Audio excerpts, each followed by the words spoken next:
for this afternoon and tonight, a significant winter storm, including heavy snow with limited drinking.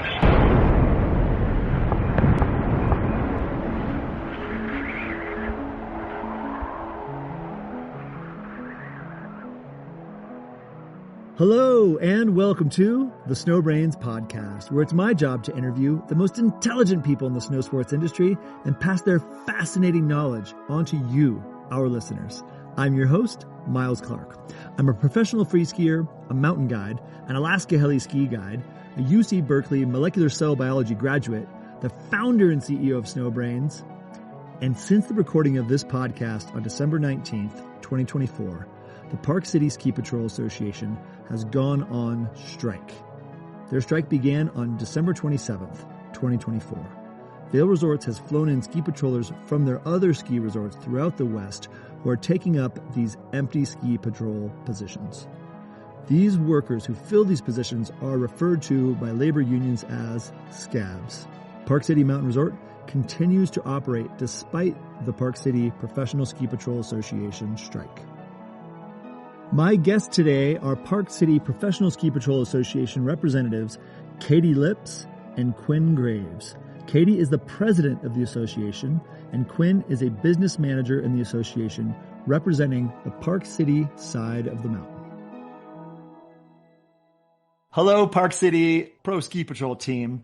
Welcome so much to the show. Thank you very much for being here. How are you today?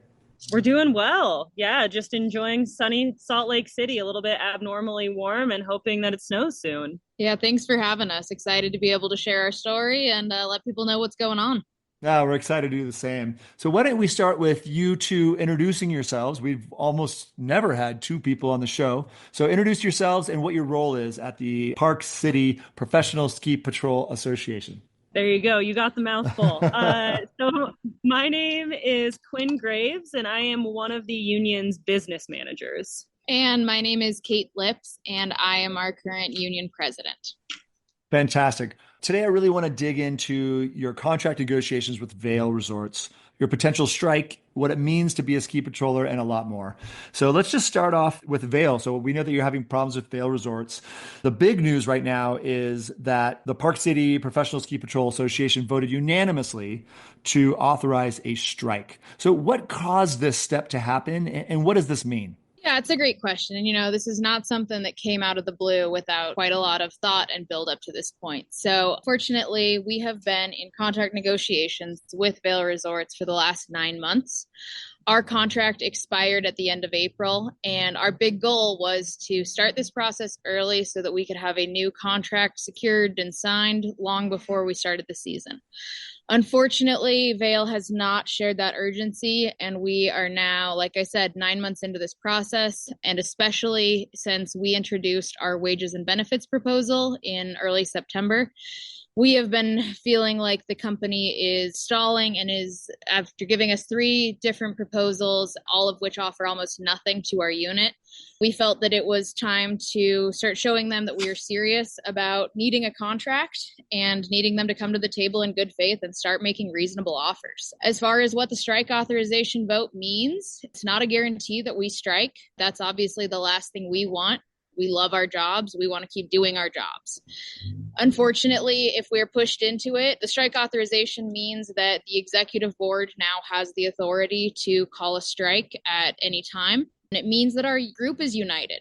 That 100% number is pretty important and pretty clear in our messaging, that this isn't just the executive board or the elected negotiators who are fed up with this process. It's our entire group of over 200. And we're hoping it sends a clear message. Unfortunately, it feels like even that message is not being heard.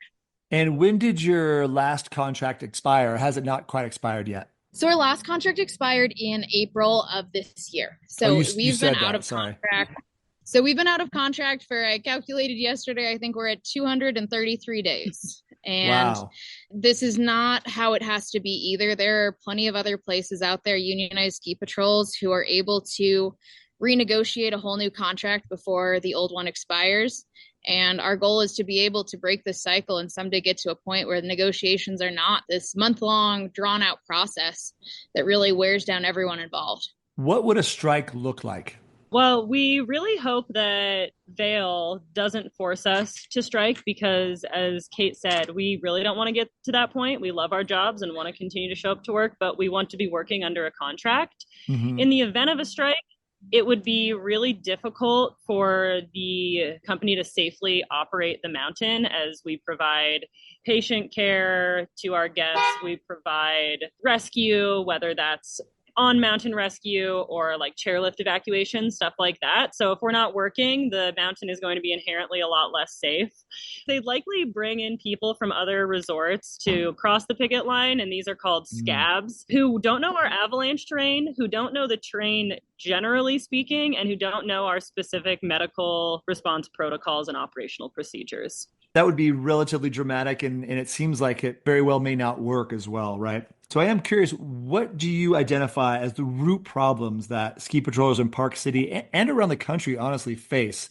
And where do these problems begin? Yeah, it's a great question, and it's something we've thought a lot about. We are just one unit within the CWA Local 7781, which recently rebranded to United Mountain Workers.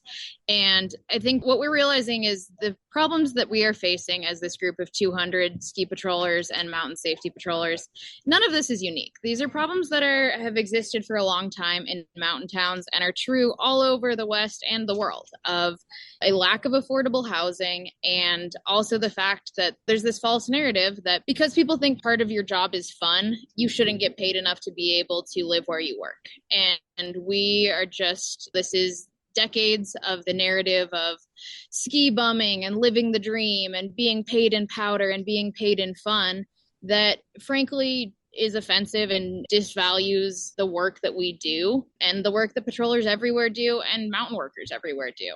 We're facing a housing crisis. 85% of Park City's workforce has to commute in from outside the county. And that's very true on our patrol. Most of us cannot afford to live where we work. And so, yeah, it's a problem that's been going on for a long time, and it's a pretty universal one to all mountain towns. And I'm sure you're aware of this, but I'm just seeing that in the fiscal year of 2023, Vail Resorts reported a net revenue of $2.9 billion. How does that sort of feel contrasted against you're having a hard time making a living wage and Vail's making billions of dollars potentially? Yeah, I mean, you hit the nail on the head there with it feels bad. It feels bad when we are asking for such reasonable things. And we have done so much research to really tie these to economic factors like current inflation rates, nearby patrols, etc. And we've put together what we feel is a very modest and reasonable proposal. And to have them say that they couldn't possibly consider giving a couple dollar an hour raise to a group of 200 when their profits are, like you said, in the billions, and they continue to acquire more ski resorts every year, really makes it clear that Vail's priority is continuing to grow as a property monopoly. And they're happy to do that on the backs of the underpaid labor. So again, it's not just us. Vail recently laid off a lot of roles within the mountain ops department, including some of our most experienced lift operators. The lift op leads have been laid off. And it just, again, it really shows that all they care about is their shareholders and stock prices, and that the actual employee experience is an afterthought. How many negotiating sessions have you folks had with Vail Resorts? Yeah, last night made 24. We've been meeting since March, again, trying to get this figured out before our contract expired. And unfortunately, there have been weeks and sometimes entire months that have gone by that Vail has been unable to meet with us. So we are glad that now that we're back in the season, they're willing to meet more regularly. But again, it just feels unacceptable that it has taken 9 months and we still don't have a contract. That is a long time, and that's a lot of sessions. Who represents Vail in these meetings? So there are a few people on Vail's side of the table. They have their labor lawyer. There is someone who's called an HR business partner, the vice president of mountain operations for Park City Mountain, and then our ski patrol director are the folks who are on Vail's side of the table. Your ski patrol director as well. Okay. And then who represents the Park City Pro Patrol in these meetings? Yeah, so we have a whole negotiations committee, which is made up of 7 folks who were elected onto the negotiations committee. And then Kate has also been in the vast majority of negotiations meetings. And now, as the negotiations have become more contentious, I've been in quite a few. Our other business manager, Margot, has been in quite a few. So it's a mix of the negotiations committee and our board. And something that I think is worth noting on that too is we're all unpaid in doing this. This is all volunteer time. We've put hundreds and hundreds of hours in.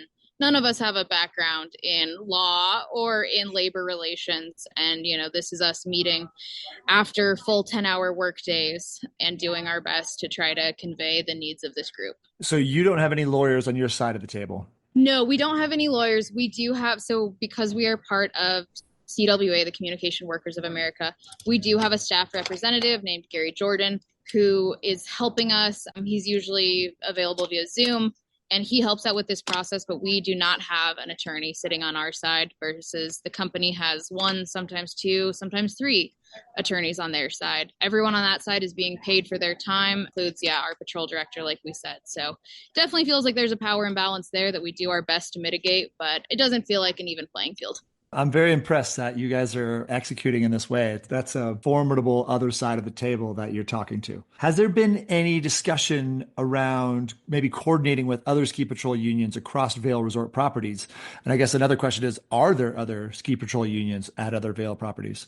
Yeah, this is a great question. And honestly, one of the most exciting things that's been going on in the last 5 years is just the incredible level of growth of unionized ski patrols and other mountain workers. We are really proud to have the first ever unionized lift maintenance department at Park City. Wow. And so that happened, that's 2 years ago? 2 years ago. 2 years ago. And so a huge move and another group providing essential labor that keeps the ski resorts running. Beyond us, as far as other Vail bargaining units, we are one bargaining unit. Park City Lift Maintenance is another, where there's Crested Butte Ski Patrol, Crested Butte Lift Maintenance, the second lift maintenance department to unionize. We have Stevens Pass Ski Patrol and Keystone just unionized and is in the process of negotiating their first contract with Vail.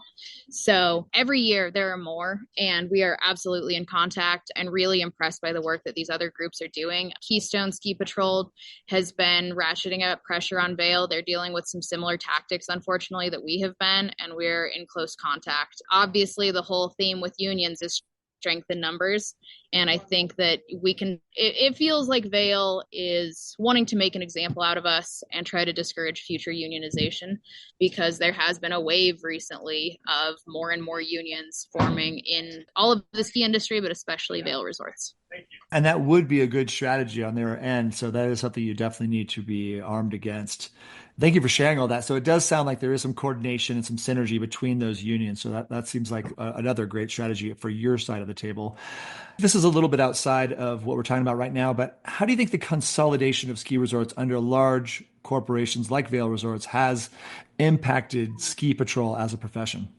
That is a really good question and kind of hard to answer. Personally, I've only been in this industry for 4 years. However, I think how we would like to frame this question is just that it is incentivizing more people, more patrollers, or ski patrols generally, to unionize, because we're also seeing patrols unionize who are now owned under Alterra and other larger ski corporations. So I think, although these ski companies are very corporate and monopolistic in a lot of ways, it is incentivizing and kind of giving people some power in unions, which we think is a net positive.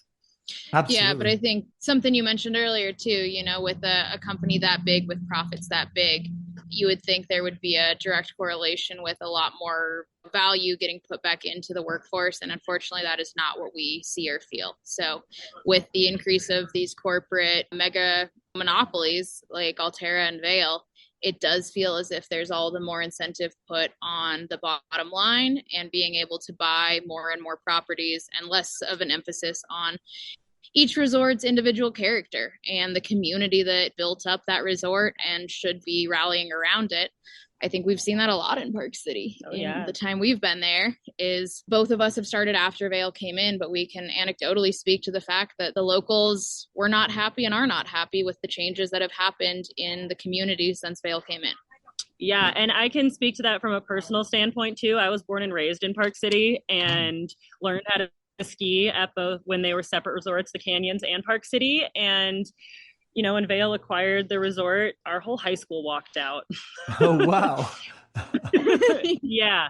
So the general sentiment from when Vail acquired and merged the resorts to now, in terms of the local Park City community, is Vail's kind of a bully. Yeah, and you can look at even just the day ticket prices, right? We just double checked, and back in 2015, a day ticket at Park City cost $107. This year, it costs over $300 a day to come skiing. And so, again, it just feels like the industry is changing, and it is changing because of these monopolies. And I am curious, Quinn, that you grew up there. What other changes may you have seen since Vail came in? Yeah, I mean, a huge change is that quite a few of the local businesses that used to operate out of the Canyons and Park City are no more. And now they're Epic branded, Vail branded. And just generally, the mountain has a vibe of every other Vail resort that exists. Vail does this thing that when they acquire a resort, they want to have a streamlined experience for all their guests who have an Epic Pass, that you come to this resort and you're going to have a similar experience to the experience you had at Vail Mountain. And something that I think most of us who ski really value in skiing is the inherent uniqueness in every mountain. And Vail does a really good job at stripping that uniqueness away. Very interesting. Well, thank you for that. So I want to take one step back and just hit a few basics for our listeners to have an understanding of how big and how many people come to Park City Mountain Resort. So how many pro patrollers work at Park City? Our union is actually, we represent both Ski Patrol and our Mountain Safety Department. So our unit is over 200 people. Okay. And you don't have any volunteer ski patrollers, correct? No, okay. We don't have volunteer anymore. Yeah, okay. Both resorts used to have volunteers, and that program has gone away. And that's, I think, another thing that we're definitely seeing across the West is a positive trend towards volunteers are really important and definitely have a place in this structure. But I do think that the trend in the last few years in some of the larger resorts in the West, at least, has been towards a increasingly pro patrol. And I think that that is something that's definitely played out in Park City as well.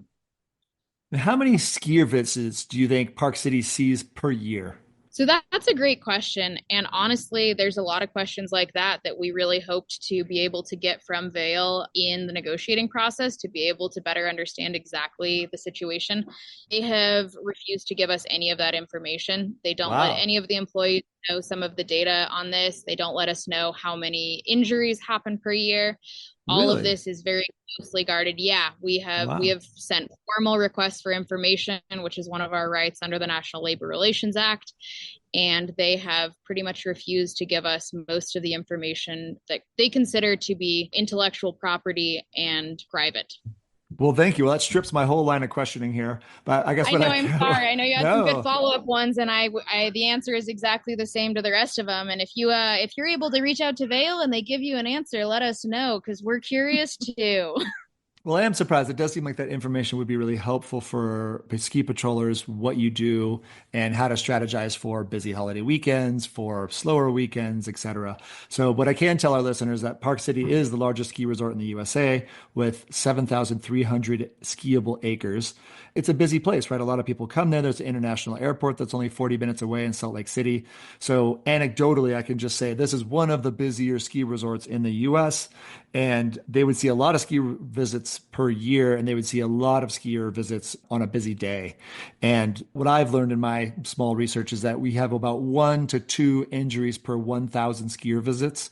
So you can just see how many that would be if they had, a 10,000 or more day. You're talking about hundreds of injuries per day. So these ski patrollers are really working hard at Park City. This leads me to my next line of questioning here is just how much do you folks make? Are you able to share how much ski patrollers make with you folks at Park City and what the high end and low end might look like? Yeah, absolutely. I did just dig into some of those numbers to prepare for this. So right now, the low end of our ski patrollers, the starting wage is $21. And so that is the wage that it's been since March of 2022. And there's been no adjustment for inflation, nothing that's changed since then, despite all that's changed in the economy and the world. So $21 is the low end.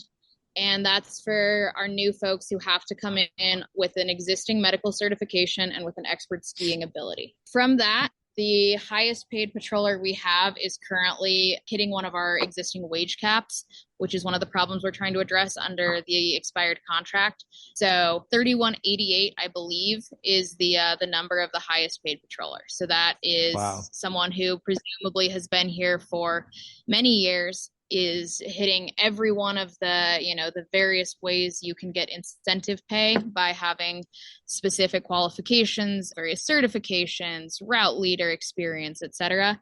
Our absolute highest paid patroller is making $31.88. Okay. So to us, I think you can see where we're going with this. Is it feels like if you want the safest resort possible, which is a shared goal we have with Vail Resorts, you should want people to be incentivized to stick around.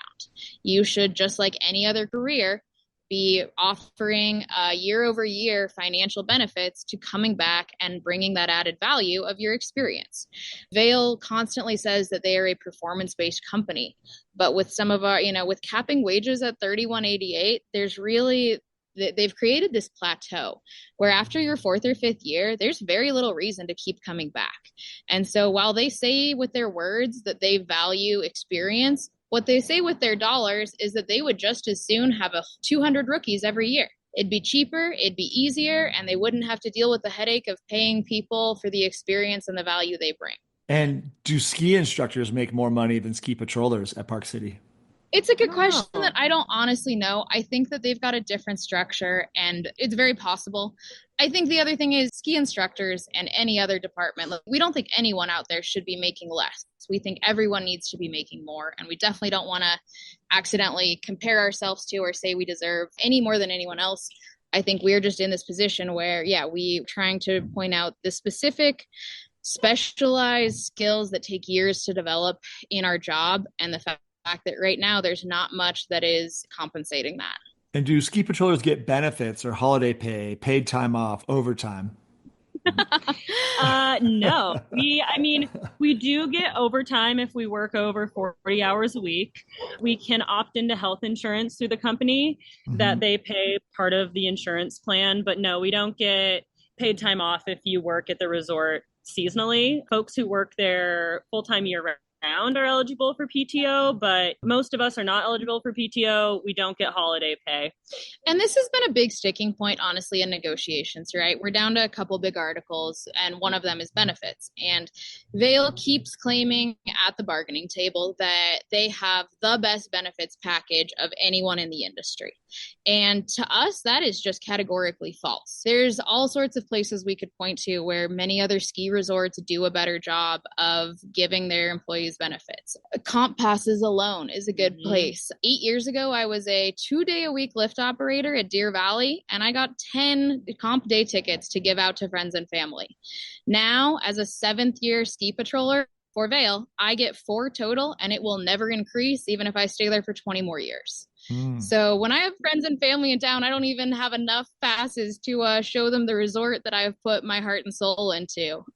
And that might seem like an inconsequential perk, but when you add up all of these little pieces, it really just makes it feel like we don't have value to this company. Quinn mentioned the health insurance. We do appreciate that Vail offers health insurance. We definitely don't want to, make light of that. But when you have to jump on and off of health insurance twice a year, that's not a great situation. You've got double deductibles to hit. You have gaps in coverage.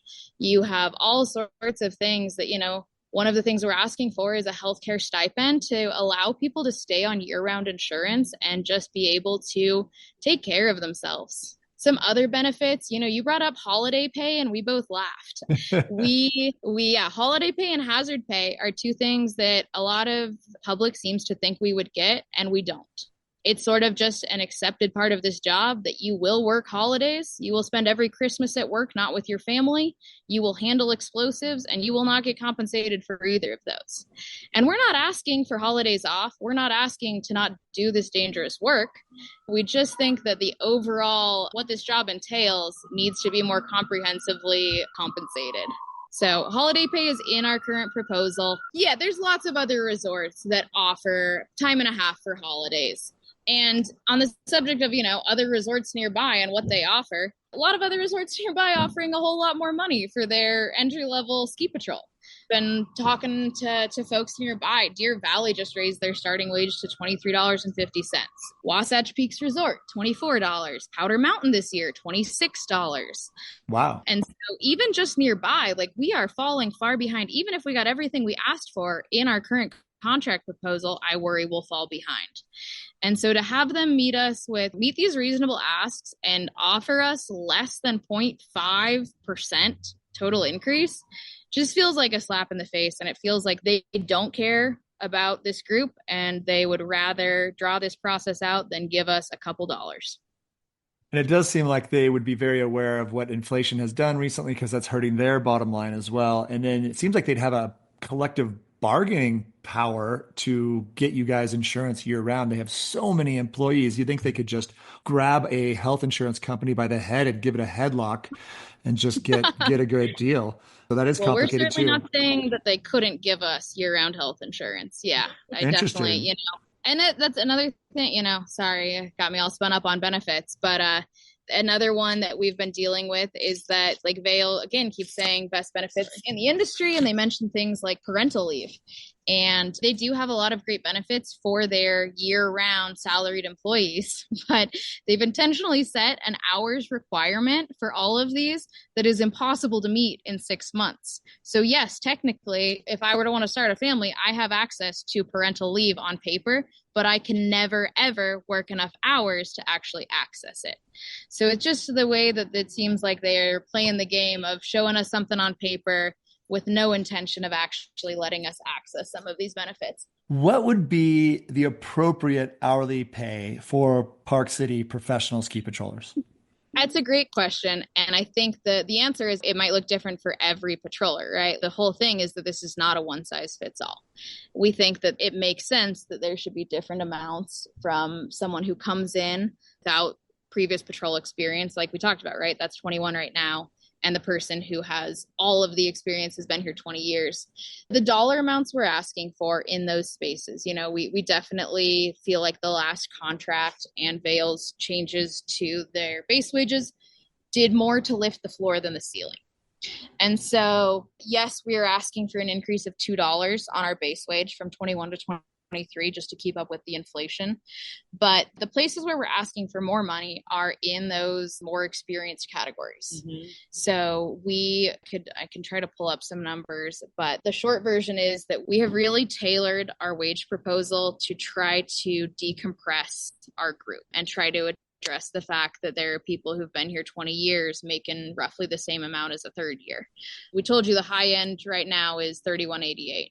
We think that's completely inappropriate and would love to see that number, honestly, up in the 40s for a high end.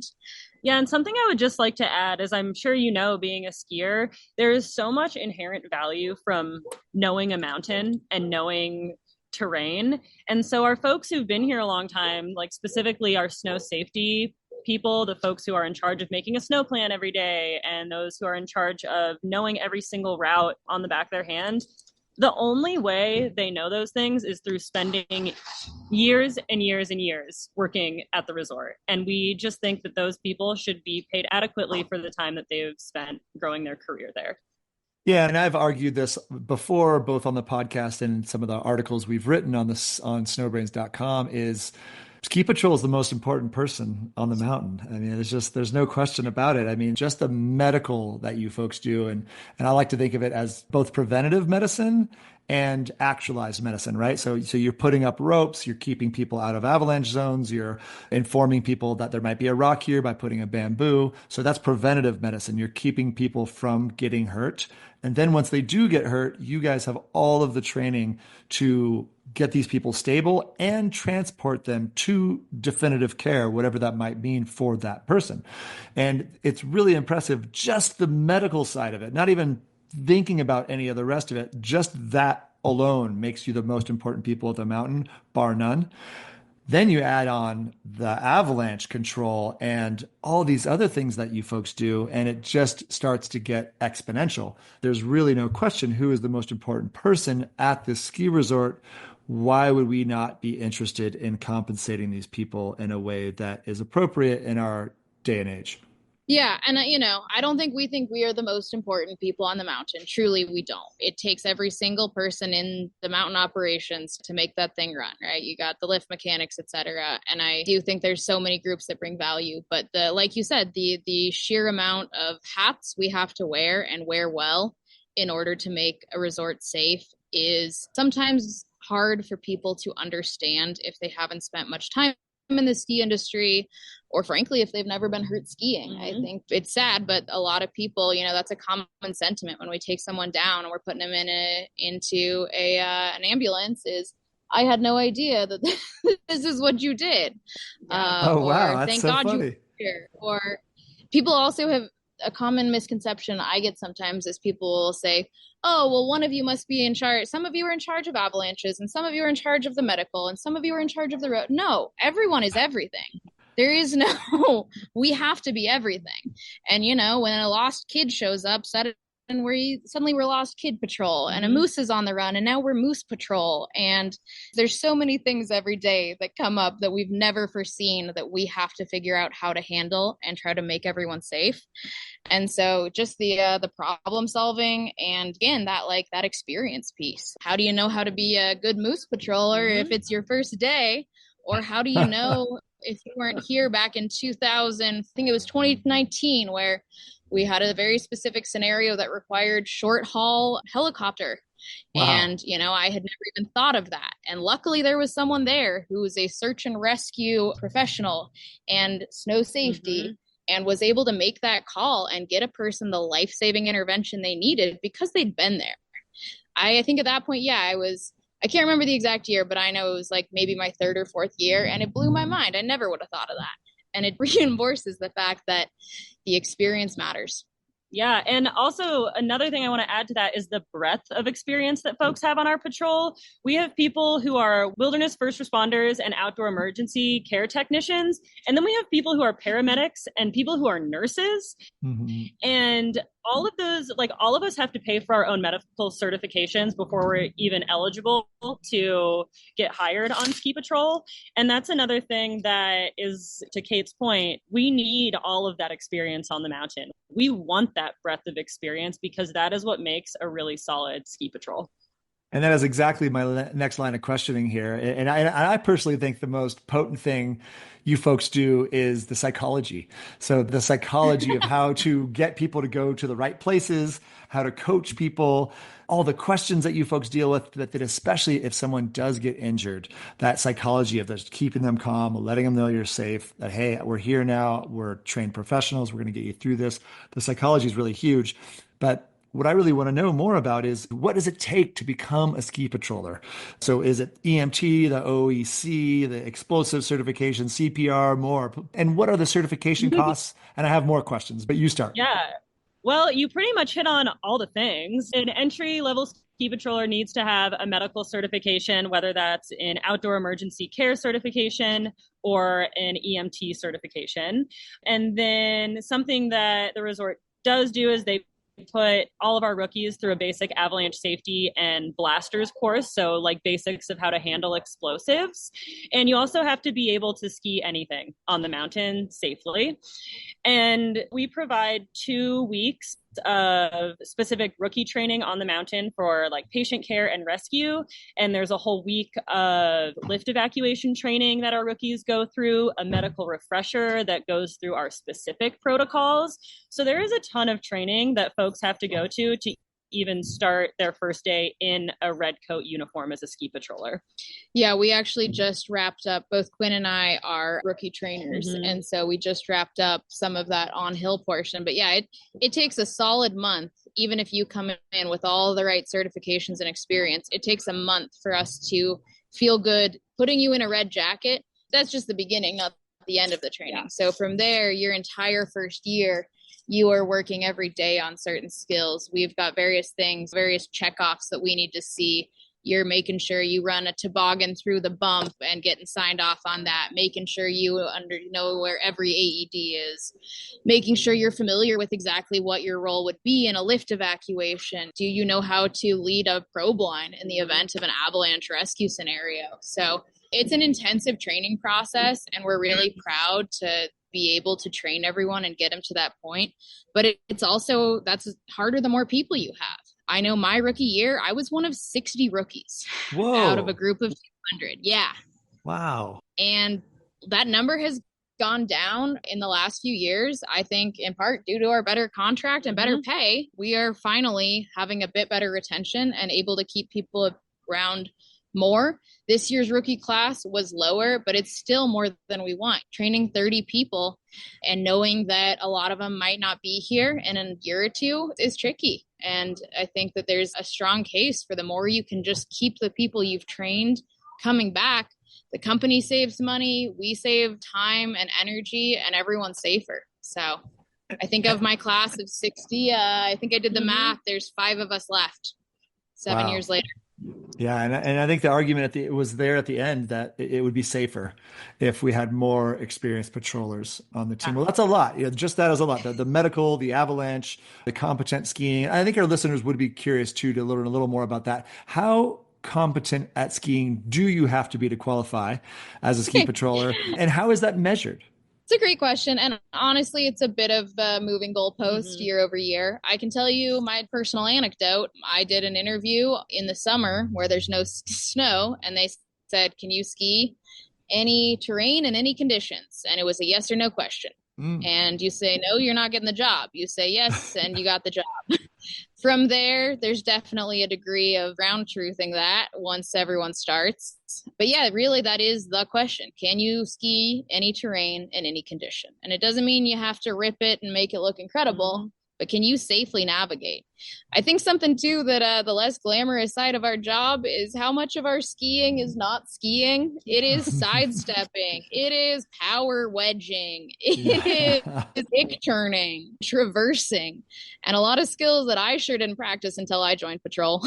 A really funny adage that we all love to say in ski patrolling is we're not professional skiers, but we are skiing professionals. I like that. You're skiing professionally. Yeah. But that doesn't mean we have to be pro skier. No. Yeah. No, well, thanks for all that. One more thing I was just going to mention. We were thinking the last few weeks of work, it's low tide in Utah right now. And so we definitely are, the skiing that we're doing, we're not out there, ripping powder laps. We are doing so much boot packing right now. And so we're ski patrolling, but a lot of the time we don't even get to have our skis on. We're taking them off. We're walking back and forth all the way down a hill, or we're sidestepping over rocks. We're getting in between deadfall and trying to just do all these setup tasks. And that's a lot of what ski patrolling is these sort of weird tasks that you've never done before on skis that are brutal on both your gear and your body. It's the amount of the work that we do definitely wears you down. So when you said you're boot packing the mountain, that's for avalanche prevention, right?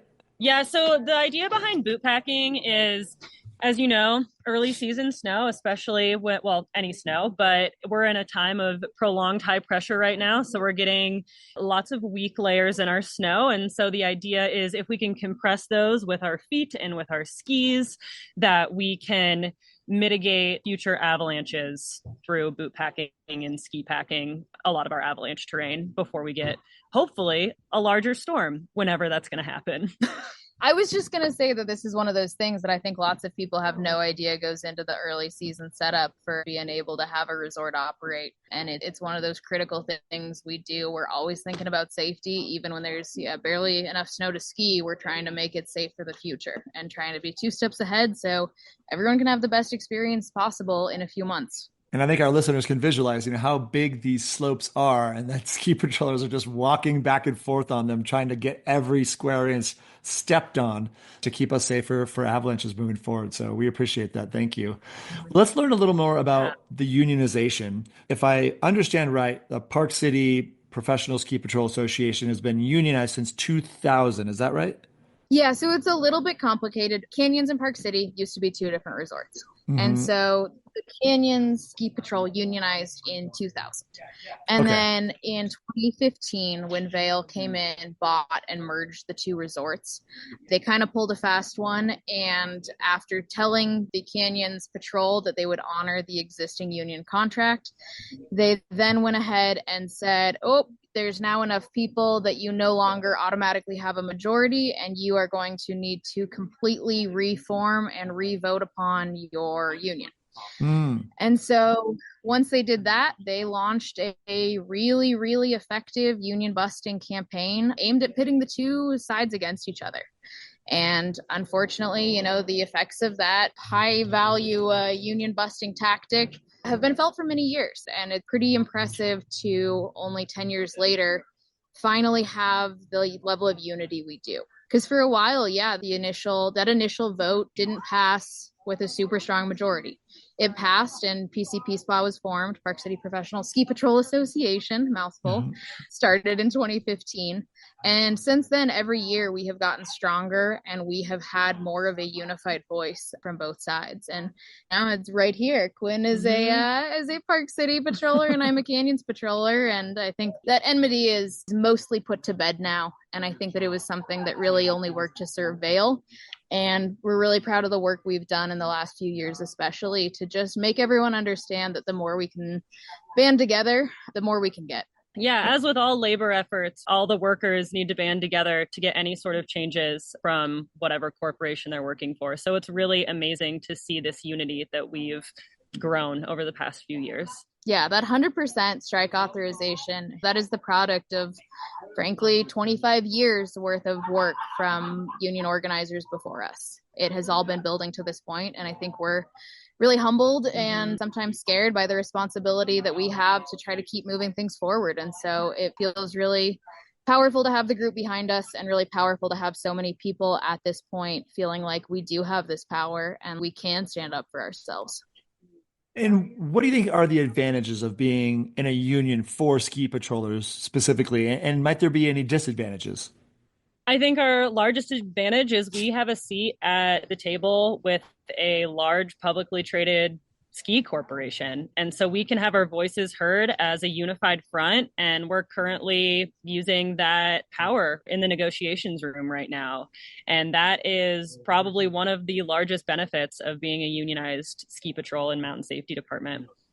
And I think, as far as tangible benefits over the years, we have been able to secure things that many other ski patrols have had to claw their way towards and, are still catching up in certain realms. And it's a double-edged sword, right? Because, of course, there's so much more that needs to be done. And that's what our current contract fight is about. But I do think we can be proud of some of the work done by past negotiators and contracts around things like our education and benefit, or like education and exchange opportunities, things like our gear allowance, many of the things that are now more common in the industry, we helped pioneer through the work done in these contracts.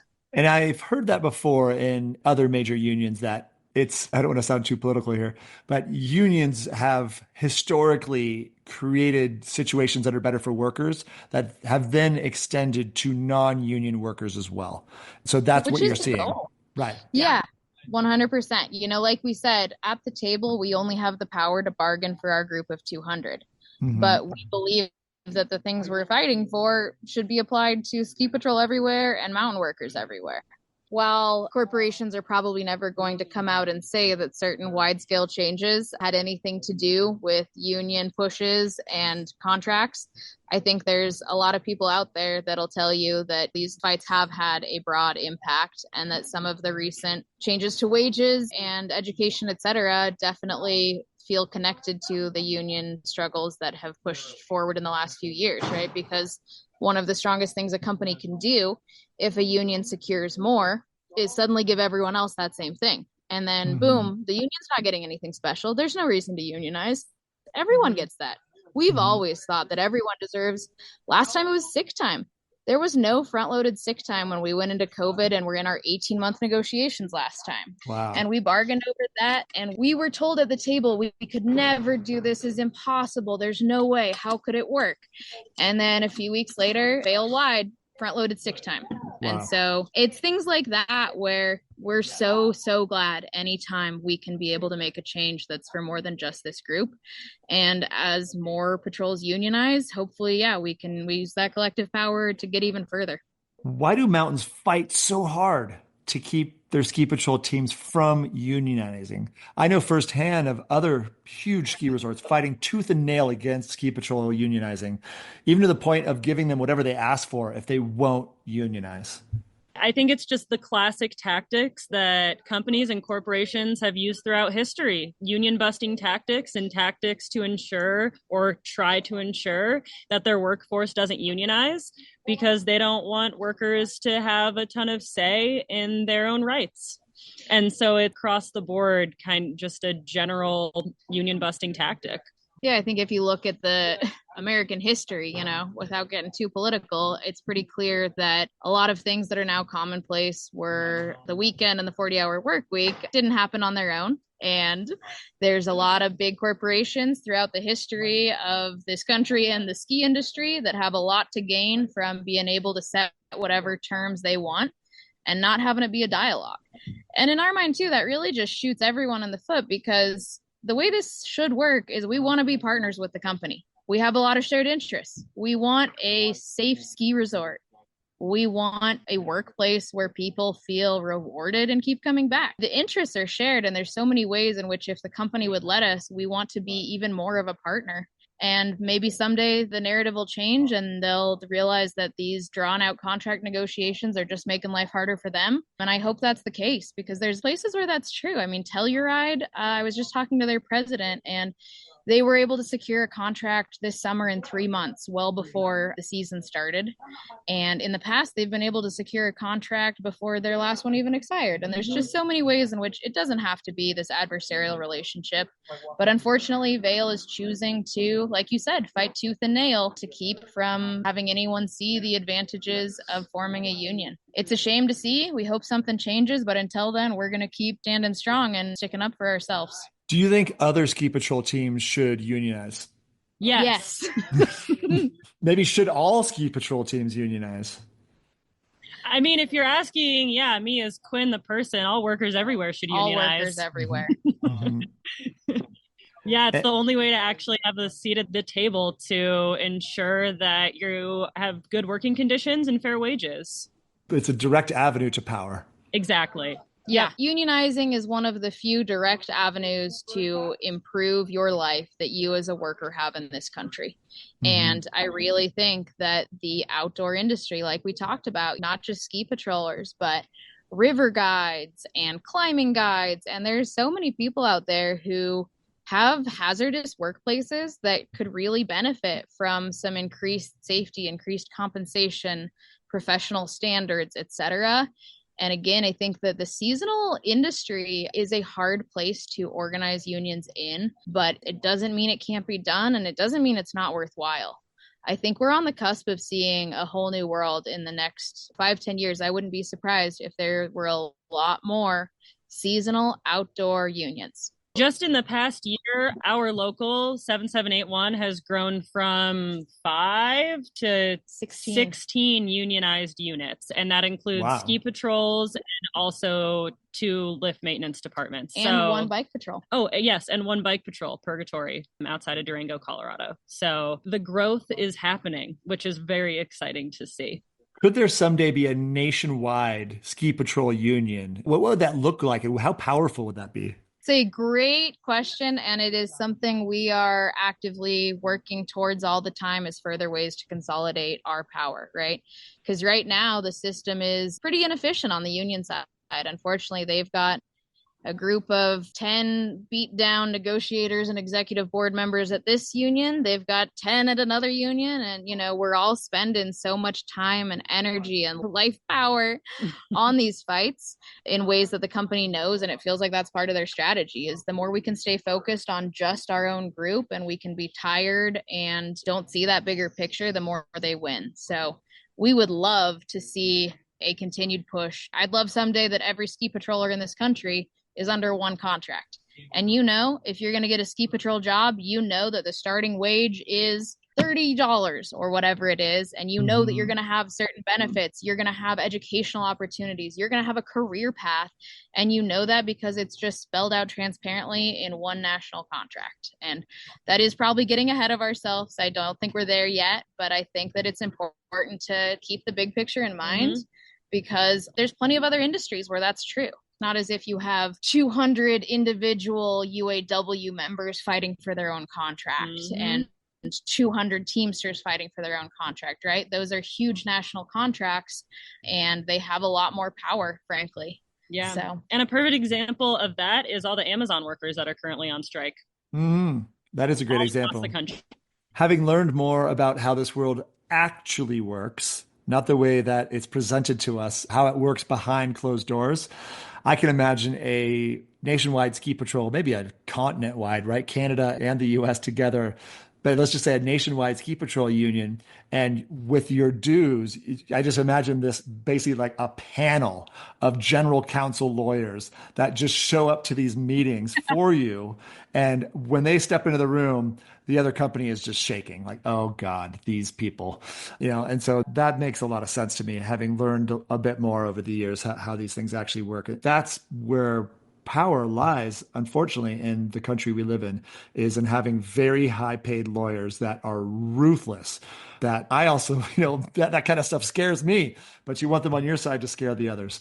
And so, let's take a big turn here, because this is something I talked to Patrick, that was one of your business managers back in February 2022, that I don't think a lot of people know about. And it's something I'm still learning about, which is the PTSD, or post-traumatic stress disorder, that patrollers can get too. So just another aspect, just really trying to open the book here to our listeners, that these folks who work patrol really do put their whole lives into this, and they're very affected by it. And patrollers do regularly get PTSD from the challenging accidents and trauma they're first responders to. And I'm curious, what sort of help is in place for ski patrollers at Park City dealing with PTSD on the job? So that's a really wonderful point you bring up, and something that the entire wider community of first responders in general, whether you work as a ski patroller or on an ambulance, I think is changing, is this recognition that mental health concerns are just as important as any sort of physical health concerns. And one thing that has been recently implemented on our patrol is called the Peer Resiliency Team. And so we work with an organization called the Responder Alliance, which is headed up by an incredible person. Her name is Laura McGladry, and she's a nurse practitioner. She works in the world of stress response and PTSD more specifically. And so we follow the Responder Alliance's model, which includes daily check-ins of our mental health and well-being. We have an employee assistance program, which is company provided, and we get 6 free mental health therapy sessions for every issue that we face at work. And it also just includes a general culture shift on our patrol of supporting each other and being open about what's going on, whether it's in our personal lives or things that we've seen at work that are impacting our stress responses. And I feel really grateful that we have a patrol that has come to the decision that we all want to support each other and openly talk about PTSD and other mental health issues, because I'm sure, as you can imagine, like back in the 80s, a lot of ski patrollers, it's a heavily male-dominated field, and a lot of the history has been just suppress your emotions. You don't want to look weak. You show up to work, smile, and you get through the day. And that is something we are actively working to remedy, because that does not help anyone's mental health to just suppress traumatic events that we see on the job. Quinn mentioned back in the 80s, but I'll speak just personally to the 7 years I've been on this patrol. There's been a sea change. I think everyone in that group definitely cares deeply for each other, but hasn't always had the tools or the language to actually talk about these things. And even when I started, it felt like there was a lot more of a culture of, hey, heard you were on a fucked up thing. Let's go have a beer. And that was it. And I think we're realizing that that's not enough. Not enough for anybody. And I think something too that's definitely affected us is, we patrol have had a pretty brutal 5 years. In the course of 2.5 years, we have had 5 of our coworkers die. And No. Wow, I'm so sorry. Yeah, thank you. Don't need to get into the details of it or anything there, but I think it has forced us to realize that this, whether or not you want to talk about it, this is affecting our whole group. And it is not something that can just be powered through. It's been a brutal few years where we have had to deal with a lot collectively, all while trying to show up as first responders. And that's a really tough balance. I think, like Quinn said, there's this thought that we're first responders, right? And just like EMTs on an ambulance, you sign up for this job and you might see something bad. And because of that, people think it's not okay to be affected by the things they see. And I think that is a narrative that has finally been shifting is, I did sign up for this job because I want to help people. And I know that in doing so, I might see some people die. And that doesn't mean that it's not going to fuck me up when I see that. Mm-hmm. And I think the cumulative effect, too, is something we want to be able to make this a career, right? I've been doing this 7 years. I'd love to do it for another 20. And that's not going to be possible if I don't take a real hard look at some of the experiences I've already had and try to get in the best possible mental space about them before the next bad thing happens. Because there's going to be a next bad thing. There always is. And I think the Responder Alliance has been great. A lot of folks on patrol are a little bit more numbers and checklists rather than touchy-feely. Yeah. And I know I personally really appreciate the Responder Alliance has something called the trauma score. Oh, the 333 model. There's that. There's some really good, they've basically broken mental health down into checklists. And you can really just do I'm going to assign a score to this thing that happened. And, oh, dang, that number's really high. I may actually be in trouble here. Mm-hmm. And then there's this 3-day, 3-week, and 3-month check-in protocol where it's here's some things that are totally normal and appropriate to be feeling after a traumatic event at these checkpoints. It's a lot better and a lot more cut and dry than the, hey, how you feeling? Oh, you're feeling bad? That's probably normal and will go away. So I've been grateful for that. I've been grateful to have a piece of paper and a number that can make me be oh, dang, I think I am feeling bad. Well, that's great. I'm so glad that they have those systems in place. That makes a lot of sense. It sounds like a major improvement over what existed before. And I'm sorry about the losses you've gone through, and I appreciate you sharing. What can the general skiing and snowboarding population do to help increase ski patrol wages? And what can we do to help support ski patrollers in general? Yeah, so in terms of just general support, we've been seeing an outpouring of support from the wider ski patrol community and also the Park City community as a whole. And last time around, we had what we called a strike fund on GoFundMe, and we have another one this time around, different GoFundMe, obviously, but it's intended that if we are forced to strike, that we can help out our membership monetarily. And in terms of just the wider world or how everyone can support ski patrollers getting higher wages is just supporting ski patrol generally, going to different ski patrol fundraisers. Most ski patrols have fundraisers for different programs that they offer all over the nation. And also people feel called to do so, emailing the companies that we all work for, saying that everyone working on the mountains deserves better wages. Mm-hmm. Yeah, I'll echo that, and I'll add that it can be exhausting trying to explain what we do and the value it has to everyone all the time. So if you hear someone maybe doesn't understand what the job is and thinks, oh, that volunteer ski cop is asking for a raise, maybe just correcting what's going on and spreading some information. I think just the more awareness people can have of what it is we do and how much we care about our jobs and how much we want to do the best we can to make this a profession, I think that goes a long way. And I think that trickles up to when there's conversations had at higher levels about the value that various roles bring, hopefully that can make an impact. So if you're on the chairlift or you're in the Instagram comments and you see something patently untrue, maybe you comment so we don't have to. I like that. Well, I greatly appreciate ski patrol all over the world. It's such a critical thing. I love medicine. I love what you folks do. And I'm hoping that's part of what we're doing here on the podcast is getting some awareness out, not only about your situation with Vail, but just your situation in general about what you folks actually do on the mountain and how important it is. And as I said before, you may not say this, but I'll say it. You folks are the most important people on the mountain. So is there anything else you would like to share with our listeners here at the end of the show about your current situation or the future of Park City Ski Patrol or anything at all? The one, I have a plug. Follow us on Instagram at PC Ski Patrol Union to stay up to date with everything we're doing. And also follow United Mountain Workers at United Mountain Workers on Instagram as well to see what our local unionized ski patrols are doing. And I just say that my final plug is that this fight is so much bigger than our group of 200. And if you listen to this and feel like you're convinced that our union has value, think about all the other workers out there that are also bringing value and the idea that all workers deserve a union so they can have a voice in their workplace. And this is definitely not something that should just be kept to a couple specialized industries. So definitely just trying to push for worker power all over the world and in these ski towns that we love so much. And maybe if we all band together, we can make things a little bit more like they used to be and continue making this a place we all want to be. Because at the end of the day, the thing that brings all of us together is our love of the mountains and our love of skiing and being outside. And that shouldn't be taken advantage of. We should love to ski and be paid at the same time. Very well said. Hear, hear. And we'll make sure that we have a link to the GoFundMe in the description of this podcast and in the article when we publish that. So I think that's all the questions I've got for you folks today. Thank you so very much for being here. I really appreciate your time, your perspective, and we wish nothing but the best for you. And just let us know if there's anything else we can do to help, and I'll be on top of it. Thank you so much for listening to the SnowBrains podcast. If you like this podcast, please share with friends and family, and please make sure to subscribe.